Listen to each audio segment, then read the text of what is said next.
घरी होतात का? सर हां, मी आता सांगितलंय मला पहिली गोष्ट म्हणून नार्कोटिक्स मध्ये मला ऍक्शन पाहिजे, बरोबर की नाही?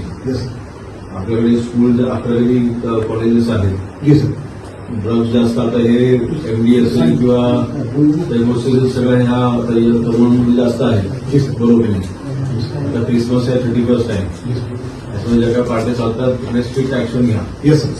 मी पूर्ण वेळ ह्याच्यामध्ये ऍक्टिव्ह असताना मी सायकल सहन करणार मी असं स्ट्रिक्ट आहे, बरोबर की नाही? दुसरी गोष्ट तुमच्या सायबरचं तुमचं कोण बघते, कदम कोणतरी आहेत, बरोबर की नाही? कदम कोणतरी आहे ते सुट्टीवर, 2 दिवस गेले सुट्टीवर, बरोबर की नाही? सुट्टीवर गेले तर 4 कोणाला देऊन गेले? सर 4 जो रेग्युलर ऑफिसर डिटेक्शन ऑफिसर कोण डिटेक्शन ऑफिसर कोणाकडे सर डे ड्युटी करून गेले आणि एक ऑफिसर सर आपले परमनंटला गेले होते, त्यांनी 35 वर्षापूर्वीचा सर मॉडलचा आरोपी पकडला. बोलले मला, पण सायबरचं तुमचं मला रेकॉर्ड हवं आहे. Yes sir. तुमच्या पोलीस स्टेशनमध्ये सायबरचे जे गुन्हे आहेत ते किती आहेत, येस बरोबर की नाही? त्याचे ऍक्शन्स किती आहेत येस ते म्हणायला पाहिजे. येस मला माहिती पाठवा रात्रीपर्यंत, पाठवा, येस बरोबर? ऑफिशियल ईमेल करा. येस